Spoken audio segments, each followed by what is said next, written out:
Bon, l'OM se relance et c'est quand même l'info principale de ce soir, même s'ils ont tremblé en fin de match. En plus, on a vu des beaux buts. Est-ce que vous avez le sentiment que là, ce que vous avez vu peut aller les remettre sur la route clairement de la deuxième place d'ici la fin de la saison, ou vous estimez qu'il y a encore une fragilité qu'on a vue courant de ce match? Écoute, pour pas avoir de la fragilité, franchement, il faut avoir même avec une canne et un chien, on voit la fragilité ce soir. C'est impossible autrement. Et vu d'ici, c'était encore pire. J'ai utilisé l'expression bordel. Je vais t'expliquer. Je vais vous expliquer ce que je ressens en fait. On a un entraîneur qui depuis le début de la saison essaye de construire quelque chose, mais très honnêtement, cette construction, je l'ai dit en début de saison, je l'ai dit à mi-saison. À un moment, j'ai cru que je voyais quelque chose. Mais en fait, l'OM, c'est un club particulier. L'OM, j'ai l'impression que les passes, la construction, le machin, mais non seulement ça prend pas, mais je crois qu'historiquement, mais tout le monde s'en fout en fait à Marseille. C'est pas un club où on essaye de construire ce genre de choses. L'OM, c'est pour ça que à une époque, j'aimais beaucoup le style Tudor. Parce qu'en fait, l'OM, ça doit pousser, ça doit foutre le bordel. Il n'y a que comme ça qu'ils s'éclatent. Et d'ailleurs, la bonne période dans la deuxième mi-temps, après tous les défauts techniques qu'on a vus dans la première mi-temps, dans les transmissions, après toutes les errances défensives, franchement, c'était une première période catastrophique. Et quand il y a eu un peu de... je ne sais même pas comment appeler ça, un peu de fougue, un peu de pressing, avec l'explosion sur le but de Greenwood, qui est une action individuelle par un joueur de classe, qui en plus n'a pas été bon sur la première période, et ben c'est devenu le bordel. Et dans ce bordel, il y a eu cette espèce de ballon qui arrive sur la volée de Rabiot, et le stade explose. En fait, à l'OM, ils veulent ça. Eux, les redoublements de passes, les constructions, les sorties de balles, les machins.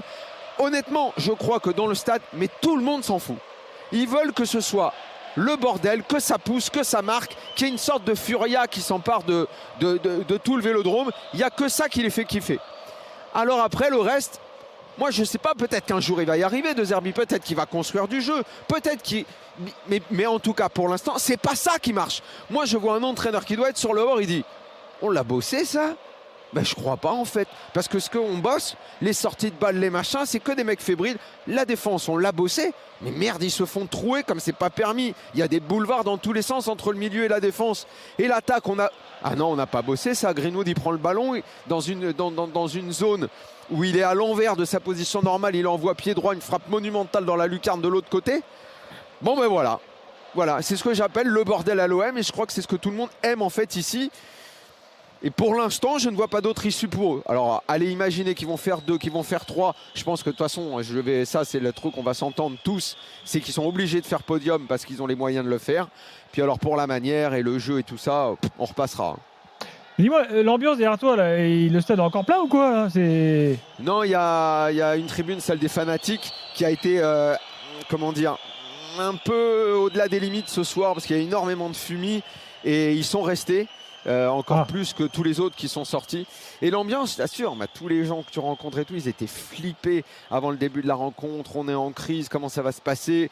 Bon, à la première mi-temps, vous l'avez vu comme moi, il y a 2-3 coups, s'ils sont mieux joués, l'OM peut être mené 2-1. Tu sentais autant venir le coup de poignard dans une défense gruyère et les contre-attaques qui pouvaient dévisser et déchirer tout derrière.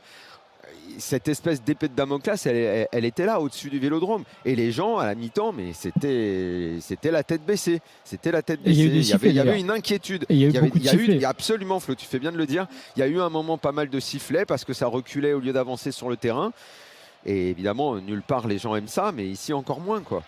Après sur la fragilité, pour répondre à ta question de départ, c'est à savoir si c'est un tournant, on va dire, dans ces multiples tournants de la fin de saison. Ouais. Oui et non. Non, parce que la fragilité, comme l'a dit Daniel, on l'a vu et elle est dingue. Mais il faut dire aussi que cette défense, c'est encore une autre défense. Kondogbia, Cornelius, Murillo. Donc, bon, bref, ils n'ont pas la bonne défense. Ce sera compliqué jusqu'au bout. Rappelons qu'ils rencontrent Marseille, Brest, Lille, notamment. Donc, tu peux pas te dire, c'est sûr, maintenant, ils ont l'autoroute, ils vont faire deuxième, ils n'ont pas de certitude. En revanche, je pense que dans le ils sortaient de 3 défaites quand même. Justement, donc, c'est ça, dans le bordel de la semaine, dans cette mutinerie possible qui a peut-être eu, tu sais, à l'entraînement, dans tout ça, dans la prise de parole de Rabiot, je note que le but de Greenwood, il n'est pas anecdotique quand même si lui, il retombe dans ses errances. Oui, puis il va retomber sans doute dans ses matchs fantômes comme ce soir, mais s'il fait ce genre de truc 2-3 fois dans la fin de saison, ça peut aller. Rabiot, prise de parole suivie d'effets et d'actes sur le terrain. Pour moi, c'est pas anodin. le staff avec son coach à la Rongier fin. aussi, on qui a vu beaucoup parlé Rongier. cette semaine et qui a fait un match Exactement. incroyable ce soir. Donc Il en était fait, si partout. tu veux, les cadres, on avait dit, moi j'avais défendu ça, l'idée qu'il faut prendre la parole, que c'est aux joueurs de le faire Et les aussi. cadres pas soutenaient toujours. De Zerbi, hein, Flo, il faut Ouais. le dire. Ouais. Parce que tu parles de mutinerie, il faut être précis. Avec quelques joueurs, ça s'est pas bien passé, mais beaucoup soutenaient quand même le coach hein, dans Ouais, non, mais dans c'est l'histoire. pour ça que je pense que dans une saison, il y a plein de trucs comme ça qui se passent. Il y en a eu au PSG, on le sait dans le vestiaire, ça bouge, ça tangue et Bien tout. sûr, C'est dans ces moments-là. décembre, bien sûr Ouais, qu'il y a eu, ça a été Il y a très eu ça, tendu. mais comme au PSG, j'avais défendu l'idée que c'était ni plus ni moins que des soubresauts habituels et qu'il fallait les gérer. Qu'après, évidemment, les agents, des joueurs qui jouent pas, tout ça, ça fout un peu plus le bordel que les autres. Mais la réalité, c'est que Rabiot prend ses responsabilités, Rongier prend ses responsabilités en conf de presse, devant les médias, et il répond à être présent sur le terrain. Moi, ça me paraît capital pour la fin de saison. Ça veut dire que De Zerbi, il est ce qu'il est, mais il est là.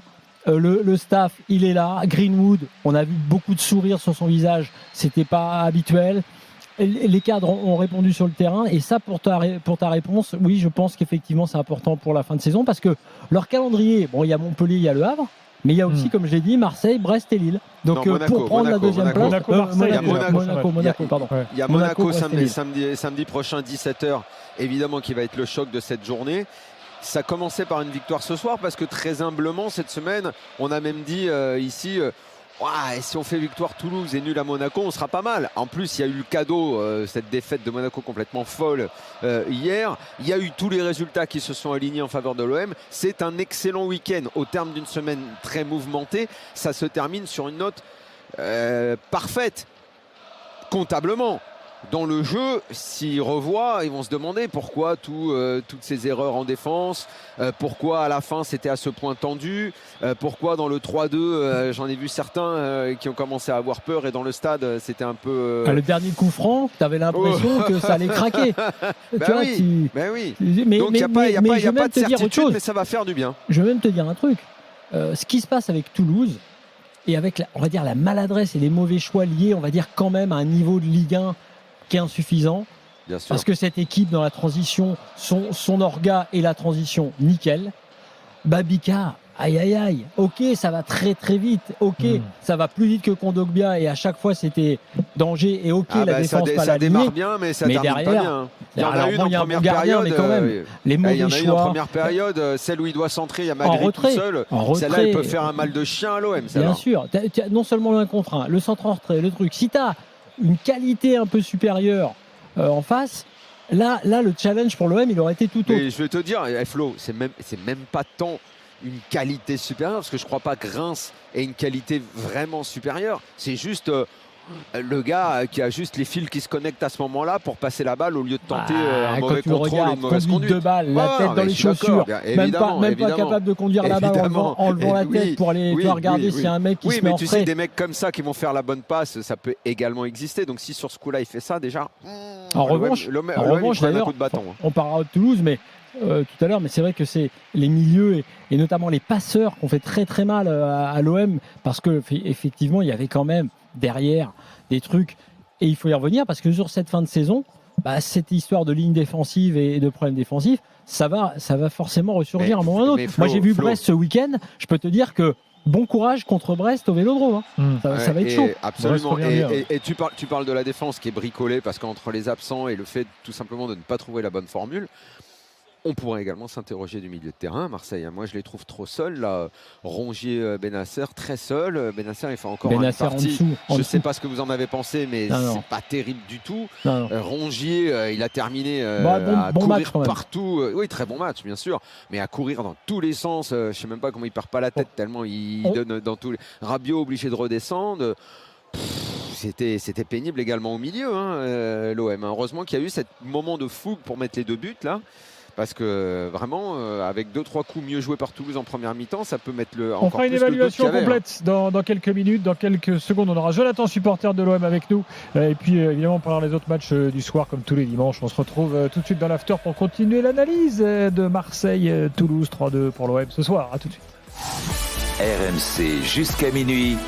L'after foot. Il est 23h, l'after continue jusqu'à minuit. Daniel Riolo est au stade Vélodrome ce soir après Marseille-Toulouse. Florent Gautreau est là avec moi dans notre studio et on vous attend au 32-16 supporters marseillais, Jonathan et Hamza dans quelques instants.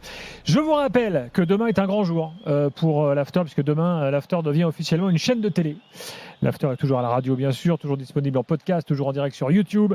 Mais l'after à partir de demain soir, 20h, sera également en télé. L'after foot TV que vous retrouverez sur tous vos canaux. Alors on est en train de s'organiser, donc il faudra attendre pour avoir l'after partout, mais on sera déjà sur Free à partir de demain, sur SFR à partir de demain, Canal 26, sur Free très bientôt, SFR Canal 26, sur les téléconnectés, Molotov, Samsung TV, LG, TCL, sur votre appli RMC BFM Play bien sûr, sur YouTube. Donc à partir de demain soir, soirée exceptionnelle en public pour le lancement de l'After Foot TV. Voilà, rendez-vous demain 20h. Jonathan, bonsoir. Bonsoir. Jonathan, supporter marseillais, est-ce que tu es soulagé ce soir? Ouais, soulagé à moitié. On t'écoute. Soulagé à moitié parce que j'entendais Daniel tout à l'heure qui parlait pour comme quoi les Marseillais ont s'enflammé sur chaque but, mais en fait heureusement parce que. En plus ils sont beaux. J'ai pas dit ça comme ça. C'est bizarre ce que tu dis en fait. Non, en plus j'aime bien tes interventions, Daniel, mais. Mais qu'est-ce que tu as compris dans ce que j'ai dit? Pourquoi tu dis ça comme ça en fait? Parce qu'en fait qu'on s'enflamme sur chaque but, même si le niveau du match il est pas bon. Et en fait, depuis non, c'est pas dans ce sens-là que j'ai dit ça, vraiment. J'ai pas fait du tout un reproche à la façon dont les Marseillais vivaient le match. J'ai plutôt essayé d'analyser ce qu'attendaient au fond les Marseillais. Oui, bien sûr. En fait, nous on aimerait bien avoir du jeu, on est bon, un peu comme quand il y avait Tudor ou quand il y avait Bielsa. Mais en fait, il faut prendre son temps. Je pense que cette année, on a deux Zerbi qui nous fait quelque chose, une bonne base, et il faut pas s'enflammer à vouloir avoir trop de suite. Et c'est vrai qu'on s'enflamme quand il y a un but, parce que quand on va à Greenwood, le but qui marque, on est tous contents et on s'enflamme, le stade il s'enflamme. Mais c'est ça que je disais, c'est qu'en fait je pense que les Marseillais, que cette équipe de toute façon, et je pense que c'est même quelque chose, un élément historique, et c'est aussi con que ça puisse paraître, c'est en phase avec la devise du club, le droit au but, c'est que je ne suis pas sûr qu'au fond, alors peut-être toi oui, que les Marseillais rêvent d'un truc un peu plus léché en termes de jeu, de progression du ballon, on va dire, dans la construction. Mais peut-être qu'au fond de certains, il y a cette espérance. Mais je crois que cette espèce d'effusion permanente qu'il y a au Vélodrome, ce qui colle culturellement à la ville, ce que j'appelle un bordel avec le positif et le négatif qu'il peut y avoir, finalement c'est l'ADN de l'OM. Et cette enflammade permanente sur des buts, les deux buts sont très beaux. En fait, je me demande si c'est au fond pas ce que préfèrent les Marseillais, que ce soit comme ça. Et je faisais le lien de Tudor parce que son jeu, c'était un peu ça. C'était on avance, on essaye de marcher sur l'adversaire, on presse, on donne, on pousse, ça rentre, ça donne des beaux buts, ça donne des moches buts, peu importe. Il faut qu'il y ait de la fougue, plus que du jeu léché. Peut-être que toi, c'est pas ton sentiment, mais moi, je crois que l'ADN au fond de l'OM, c'est peut-être ça. Tu vois, Daniel, un jour, tu sais quoi, je t'invite, on va avoir un match en virage. Et tu verras ce que c'est dans le virage, que les gens, en fait, à la fin du match, on n'est pas si content que ça. On est content parce qu'on a les 3 points. Mais en vrai, tu sens que le match, il se joue à rien. Autant tu peux perdre 2-0 en première mi-temps. On n'est jamais serein. Mais je ne dis pas que vous ne sentez pas ça. Et en fait, tu vois, là aussi bien, tu vas perdre à Monaco. Tu es capable de ne pas gagner le prochain match. En fait, il n'y a rien de serein à l'OM. Et en fait, il faut profiter de cette victoire. Et là, on a gagné, on a marqué, on est content. Mais je suis sûr que tu vois, tous les supporters de l'OM, moi c'est rare que je voie le match à la télé et pas dans le virage. Et en fait ce soir je me suis aperçu que je stressais à la 94e, c'est pas normal quand tu reçois Toulouse et que tu joues la 2e place. Ça, je pense qu'on est tous d'accord sur ça. Ce que je te disais, c'est est-ce que tu vois au fond, depuis le début de la saison, une vraie patte de jeu de l'entraîneur? Est-ce que tu as l'impression qu'il y a une maîtrise? Moi, je ne le vois pas trop. Et les phases où l'OM est bon, même, je ne sais pas si on prend le fameux match déclic à Bollaert à l'époque, où c'était très fort en transition, c'est pas forcément ce qui est la patte de Zerbi. Même encore là, les deux buts, le but de Greenwood, la façon dont ça se développe et tout, je ne suis pas sûr que ça ressemble réellement à ce qu'aimerait mettre en place l'OM. Alors, c'est encore autre chose de dire qu'il faudrait le temps. Oui, ça d'accord.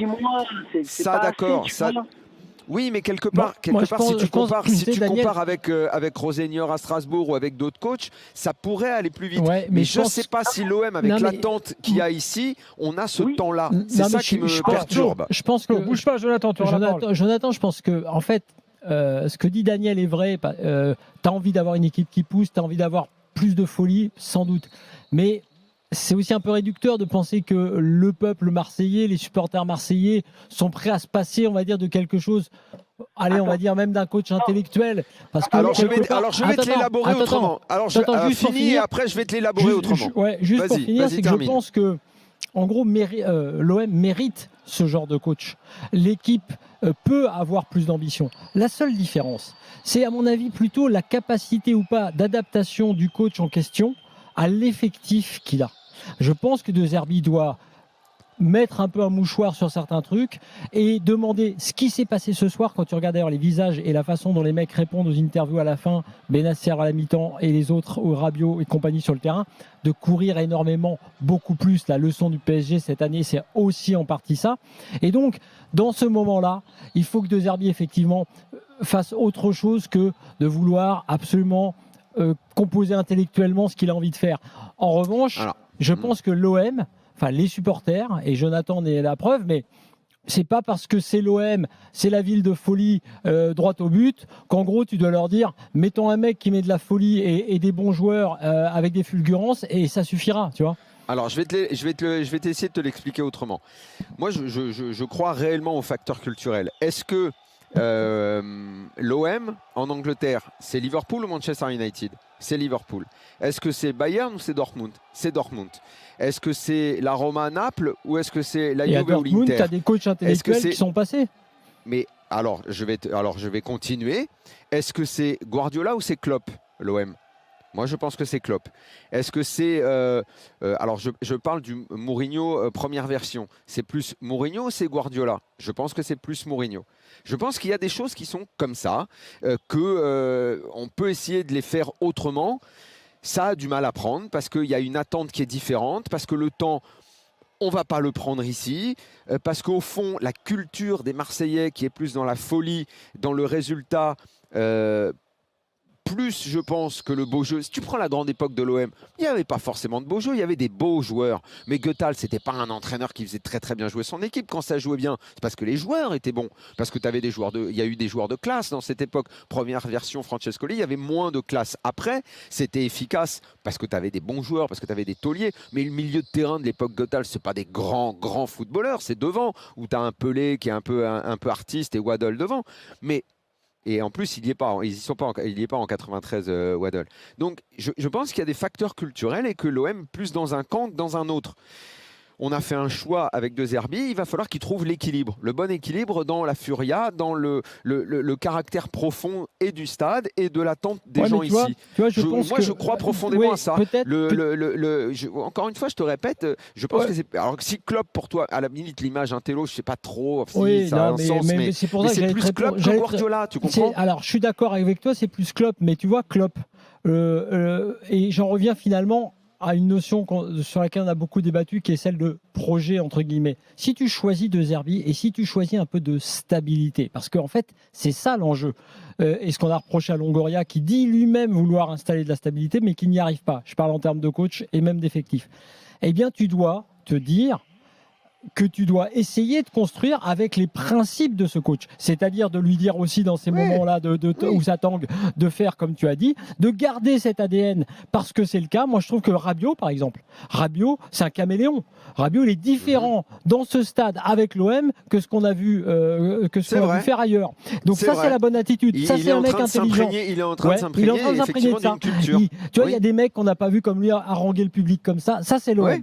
Mais en revanche, et c'est ce que je disais au début de saison pour le PSG, Luis Enrique, je dis laissons du temps et surtout laissons cet OM se renforcer pour que De Zerbi nous montre aussi de quoi il est capable parce qu'il nous l'a montré en plus en partie Ouais, dans la non, saison. mais ok. Moi mais là, tu vois, avec cette défense en bois entre guillemets, hein, moi j'ai envie de pas trop l'accabler et de lui dire que, et là tu as raison, mettez de l'intensité, des courses et nos joueurs décisifs et techniques, faites la différence. Il n'y a pas, là, y a pas t'as de raison. problème. Moi, je comprends. Je veux bien l'entendre, ça. Mais je me dis que ce sera compliqué et que c'est peut-être lui qui changera. Tu sais, je pourrais poursuivre les analogies et je pense que tu finiras et je pense que tu es d'accord avec moi. Si tu fais avec le tennis, l'OM, c'est Nadal ou c'est Federer? C'est Nadal pour moi, culturellement. Il y a ce truc-là et je pense qu'il Il y a faut ce truc-là, mais s'adapter tu vois, aussi. dans le jeu de, Tu sais, dans le c'est jeu de club Nadal, quand il arrive à Liverpool. en dehors de la folie, de la grinta et de l'effort, tu as aussi toute une construction aussi, tu vois. C'est pour ça que je te dis que Klopp, c'est un bon exemple. Klopp, c'est un très bon exemple. Je suis d'accord. C'est plus que Mourinho, on est tu vois, d'accord. par exemple. Ça veut pas dire qu'il n'y a pas de construction ou de travail, mais il y a un truc, un état d'esprit. Je pense que les gens à Marseille sont plus proches de cette culture-là. Moi, ce qui me fait plus peur, au final, que de l'autre. Ce qui me fait plus peur par rapport à cette histoire de Zerbi qui est capitale, parce que moi je trouve que ce qui est capital, c'est tu arrives à construire, peut-être avec un coach qui reste. Moi, c'est ce qui me fait peur, parce que j'avais dit dès le départ, vous n'avez pas peur qu'il vous claque entre les doigts. On m'a dit non, c'est une fausse image, tu te trompes et tout. J'avais parlé avec Johan Crochet. Ok, très bien. Sauf que là, moi, à chaque fois, j'ai peur qu'il se barre. Je sais pas, j'ai l'impression que chaque fois, il va se passer un truc, j'ai l'impression putain, il va se barrer. Alors, en mode Bielsa, t'as vu, oh putain, il va faire un truc, il a l'air furieux. Ouais, et j'ai peur de ça aussi parce que t'as l'impression que lui, il est un peu sous. Que finalement, cette pression, même marseillaise, il l'a pas totalement acceptée et digérée. Donc, je sais, et c'est pour ça que je pourrais compléter en disant moi, je me souviens quand Klopp arrive à Liverpool, bah, il s'est beaucoup adapté. Il s'est beaucoup adapté au club, à son histoire. Il a regardé, il a pris la température et peut-être que De Zerbi est en train de faire ça. Après, je ne sais pas si De Zerbi sera aussi fort que ça. C'est difficile à dire.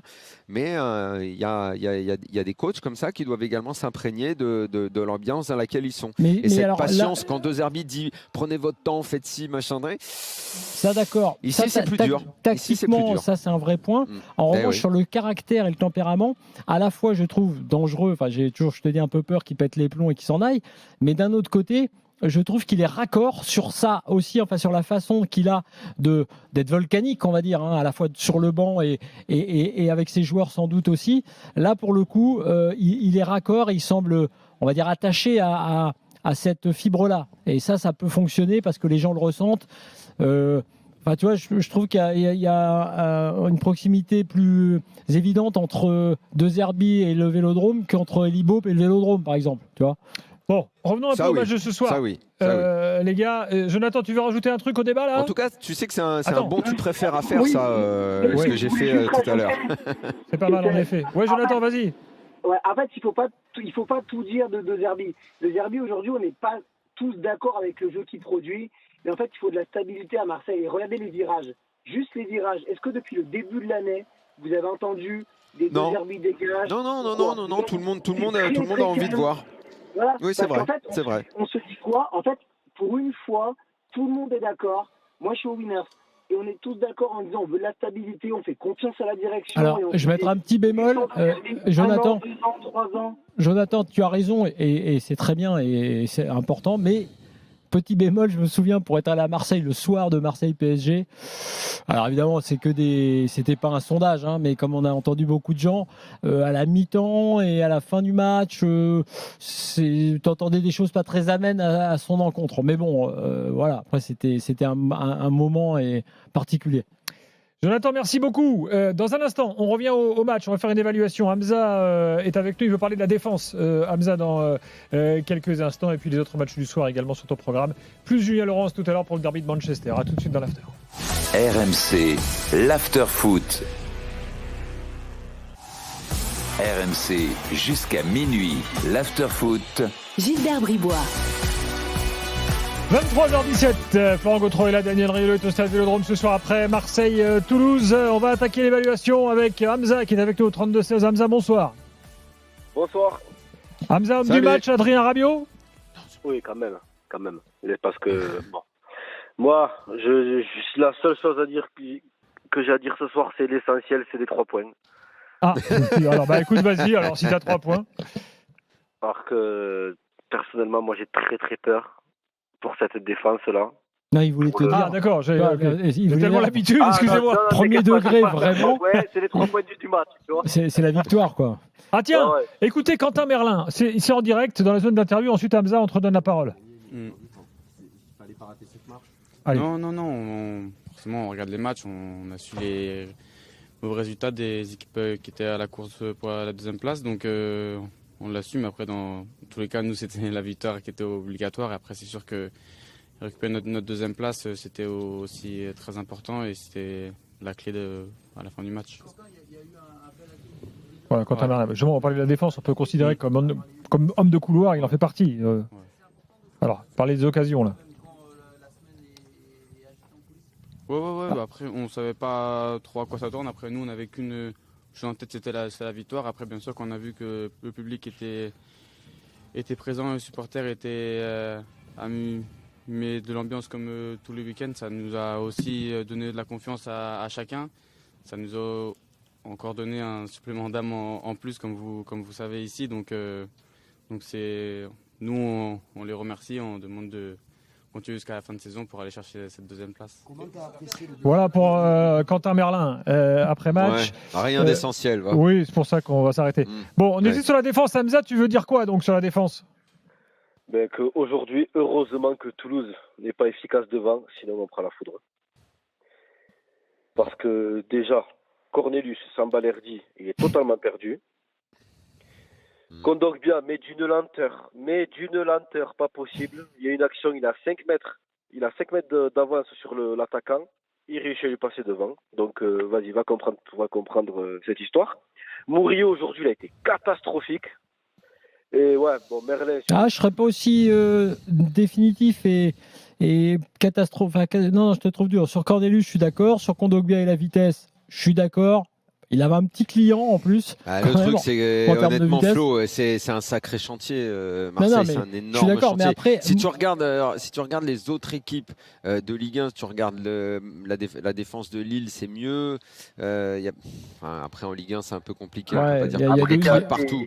On n'a pas des cracks partout, mais Non, l'OM, mais si la tu envisages vérité- l'année prochaine, tu te dis qu'il y a un chantier derrière. On a déjà dit que sur le mercato d'hiver, je dit la semaine dernière quand on parlait de l'OM, moi je pense quand même que là où le mercato d'hiver est raté, c'est de ne pas avoir touché à la défense. C'est bien qu'ils ont pris un défenseur, sauf qu'ils ont pris une banane. Ouais, après, en Il plus, est tout le temps blessé. mais néanmoins, il y avait pas que ça. La défense, ils ont désorganisé le milieu et ils ont pas trouvé la solution de défense. Après, c'est vrai que la défense, elle n'arrête pas de changer. Donc là, maintenant, Balerdi n'est pas là. Donc ce soir, c'est vrai que c'était pas bon du tout. C'est ça, moi, qui est le plus inquiétant presque pour la fin de saison, parce que pour le reste, on connaît à peu près les qualités et les défauts. Il a relancé Mopé.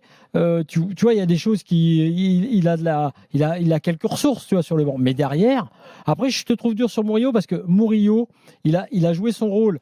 Oui, c'est pas le plus mauvais ce soir Ah derrière. non, Oui, puis mais il fait le des problème, c'est efforts. que les autres sont tellement mauvais, Flo, que tu es obligé de mettre en Ouais, avant mais- un mec qui est ouais, mais moyen comment- quand même. ouais, hein. mais comment on fait l'évaluation, tu vois? Je sais. Le banc, Mais bon. on n'a pas de banc aussi. De Et dans Zerbi est les- arrivé en conf. Hein. Et dans les couloirs, c'est pas le roi Merlin. Tiens, De Zerbi, écoutons-le. Ça marche aussi avec Daniel, Merlin tu peux des traduire, chanteurs. s'il te plaît, si tu entends bien? Ouais. Hanno fatto una grande partita sotto tutti i punti di vista, difficile. Ils ont fait un grand match sur perché tous les Toulouse points de viene vue, qua mais e qui non parle si de gioca l'OM niente, Toulouse. quindi viene a fare la sfilata e siamo stati un po' sfortunati anche in qualche On a été un episodio. peu malchanceux sur quelques Quindi abbiamo épisodes. vinto una grande partita, secondo Et me. on a gagné un grand match au final, on peut le dire. J'ai Alors, raté on le début, j'ai pas Ouais, entendu. on écoute Moi, je encore suis sceptique ouais, quand on est l'équipe arrivé bien à gagne tout. la réponse. Alors qu'on peut l'emporter, Ah, bah là, on peut maintenant, il y a la perdre, traduction. on peut faire Bon, des erreurs, mais ce qui c'est est toujours un important, peu c'est que chiant, ça. l'équipe... Bon, on va écouter en coulisses ce que dit De Zerbi et puis on y reviendra ensuite s'il y a quelque chose d'important. Ou alors tu chopes à partir du moment où c'est lui qui parle. Et ouais. tu le lances au moment où tu vois que sa tête bouge. Ouais, que ses lèvres bougent. Bon, Hamza, on était donc sur la défense. Est-ce que vous êtes d'accord avec Hamza, les gars? Mais oui, ce sera un chantier. C'est un chantier cette défense. Et Flo a également raison quand il parle de Murillo, mais c'est une sorte de relativisme forcé. C'est parce que les autres sont encore plus mauvais. Mais bon, c'est pas un crack non plus. Mais oui, Flo a raison. C'est celui qui donne le plus. Après, cette défense, elle est bizarre parce qu'ils sont trois. Attention, on parle de Rongier. On va voir ce qu'il va répondre. Est-ce que c'est aussi le soulagement qui domine comme sentiment dans le vestiaire? Le soulagement qui Je domine pense comme que sentiment. le plus important, comme vous l'avez dit, c'était la victoire ce soir. Ah non, bah là, c'est Rongier qui c'est s'exprime. Rongier, c'est pas De Zerbi. Bah, je comprends plus rien, moi. Non, on s'est pas compris avec la régie. Bon, bah écoutons Rongier alors. Tout le monde, je pense qu'on a montré, qu'on a répondu sur le terrain ce soir. On prend les 3 points et c'était vraiment le plus important. C'est quand même une grosse réaction. Parce que la semaine dernière, on était ensemble Bon, on n'entend pas non plus les questions. Ça tourne au fiasco cette histoire. Alors que De Zerbi, il parle, lui. Hein. Ouais. Ça a été parfait, mais l'état d'esprit était là. Il y a des buts. La question rallonge là. Est-ce que ce soir, vous vous satisfaisez au moins de ça? Oui, bien sûr. Mais comme je l'ai dit, le plus important, c'est la victoire. Et je pense aussi que, comme tu l'as souligné, l'état d'esprit était là. Et c'est celui-là qu'on doit afficher à chaque match, en fait. C'est un peu malheureux, mais je pense que c'est à cause de cette semaine aussi qu'on a montré cet état d'esprit qu'on avait eu auparavant sur certains matchs et qu'on avait perdu depuis quelques temps. Et si on veut rester à cette deuxième place qu'on mérite et qui, je pense, nous appartient, on se doit d'être concentré et donner le maximum comme on l'a fait ce soir. Bon, voilà pour De Zerbi. Pour Rongier. Donc il confirme quand même que la semaine a été mouvementée. Bien sûr. Bah, bien sûr. c'est bon. Là, Non, mais c'est là où ce gars-là est bien, parce que tu vois, ça sert à rien d'essayer de faire de la langue de bois. Il te dit un truc important aussi dans ces moments-là, c'est que moi, ce que j'ai vu ce soir, et ce sur quoi ils vont s'appuyer, c'est que les mecs, je t'ai dit, étaient cramés, contents, unis, solidaires, et même quand ça a tangué. Voilà, tu peux pas sortir grand-chose d'autre de ce match, parce que si tu rentres dans le détail, tu vas dire, les gars, l'alignement, c'est nul, la vitesse, c'est nul, les transmissions, ça a été parfois cata, il y a trop de trucs, après, il y a plein de trucs. Je regardais, puisqu'on était en évaluation, c'est hyper dur, parce que Greenwood a pas, évidemment, son but, ok, mais sinon, est-ce que tu as vraiment vu un énorme match de Greenwood, l'homme du match. Voilà. Après, derrière, Benasser, on l'a dit au milieu, tout décevant. En gros, 2 matchs où il était énorme. Et après, décevant. Mopé, énorme, qu'est-ce que vous en avez pensé de Mopé ? Ouais, il a fait 2 très bons matchs. Hein. Non, pas terrible, Mopé ce soir. Mopé, pas assez. Non, pas il assez. donne, il se bat, mais pas assez. Enfin, on est loin. Non, mais de... donc, si tu veux. Rove, avec toutes ses limites techniques, il a quand même, quand il est entré, il faut le souligner, un peu dynamisé l'attaque. Au moins, il a pesé un petit peu quand même. Il faut dire. Son entrée a été positive. Grosse déception, à nouveau, dans ce double dossier qu'on suit avec De Zerbi, puisqu'il les a mis sur le banc, on rappelle. Luis Enrique. Pas bon match. Pas bon match aujourd'hui. Donc Luis Enrique, il a disparu des radars. Il rate un but, il ne doit pas le rater sur le caviar que lui donne Greenwood. Hein. Moi, je veux bien que la frappe, ok, c'est pas en face sans gardien. Mais enfin, quand même, à ce niveau, tu dois trouver le cadre. Hein. Parce que tu vois, même Greenwood, si tu veux être là, si tu veux être dans le niveau d'exigence, comme dit Rongier, d'une équipe qui mérite sa 2e place et à qui elle appartient selon lui. Greenwood, ça ne suffira pas de mettre un but comme ça de temps en temps. C'est-à-dire que le foot, c'est quand même autre chose. Luis Enrique, depuis qu'on parle de son transfert ailleurs, ça ne suffira pas non plus. Flo, le truc, c'est que sur une fin de saison où les rencontres sont un peu... indécises, avec pas mal de stress...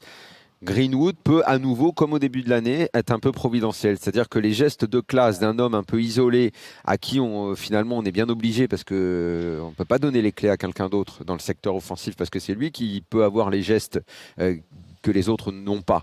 Sur la fin de saison, un Greenwood en confiance et qui peut-être n'écoutera pas les consignes, peut-être ne se battra pas assez, peut-être va disparaître à des instants dans le match ou va se cacher, parce que beaucoup lui reprochent ça.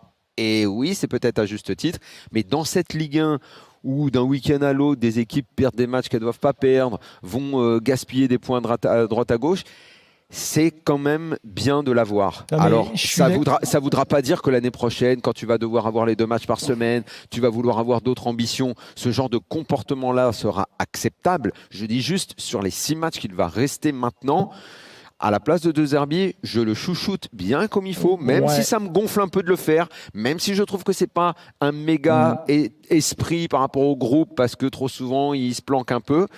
Mais moi, dans l'intérêt de l'OM, je vais le câliner un petit peu et je vais lui dire, écoute, mets-moi un but par match et on va se démerder pour le reste. Tu vois là, c'est là où on rentre dans un truc qui est quand même très pervers, parce que quand tu es coach oui. J'en reviens toujours à mon mentor Luis Enrique. Je veux dire, le degré Mon mentor Luis Enrique. non, mais en termes de coach, C'est bien, c'est ça.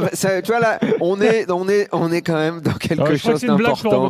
Il y a un vrai pléonasme. Non, mais pas pléonasme. Je suis con, moi. Ouais, non, mais en termes de coach, je reconnais que un vrai lapsus. Voilà, pardon.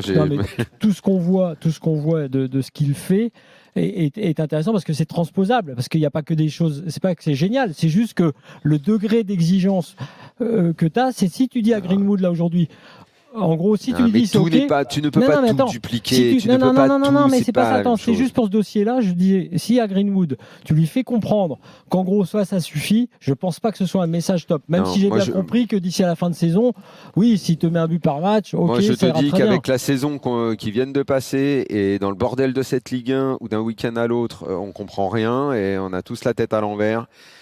Peu importe que ce soit bien ou pas, il faut être pragmatique. Câline-le et va lui dire parce que sur la fin, à partir du moment où il marque, à la fin, les ballons importants, c'est lui. Le seul qui tient le ballon correctement, c'est lui. Celui qui peut finir avec une passe décisive si Luis Enrique lui massacre pas l'action, c'est lui. Les décalages, c'est lui. Quand il jouait 10, parce qu'il était plus sur son côté, mais il était un petit peu partout. Tous les ballons, c'était lui.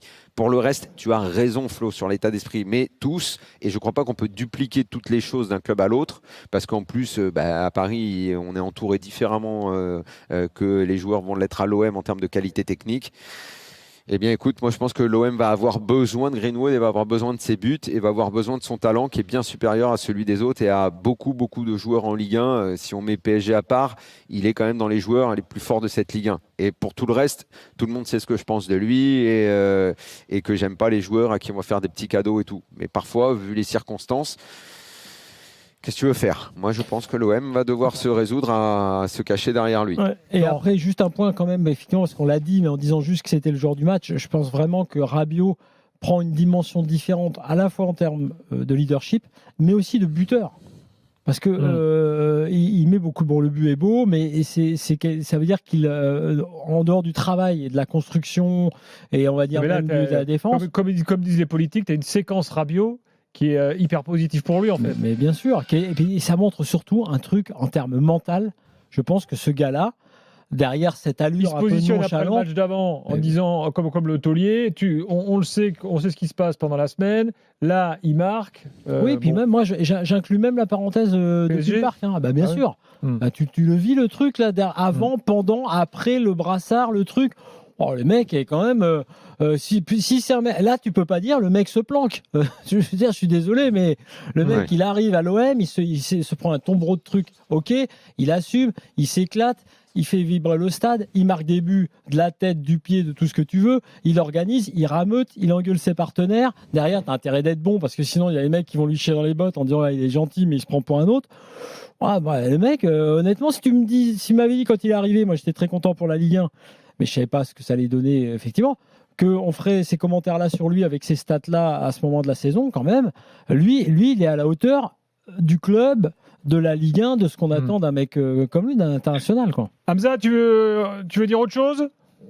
Ouais, je souhaite revenir sur la défense. Après, bon, moi, j'ai peur pour samedi prochain, parce que là, ça ne va pas être le TEF, ça va être Ben Seguir et Biret qui est en feu. C'est vrai.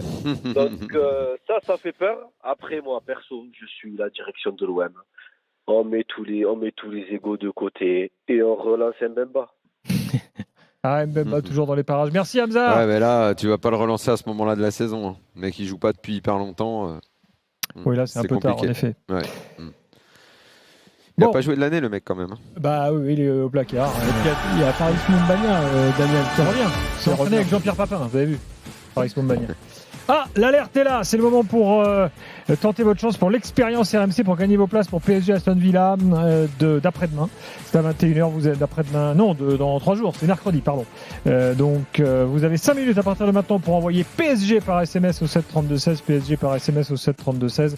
Et bien sûr, vous pouvez tirer au sort pour gagner des places pour le match de mercredi. Oui, juste pour compléter par rapport au classement dont tu parlais tout à l'heure, les 52 points pour l'OM, 5 points d'avance sur Lille, 52-47.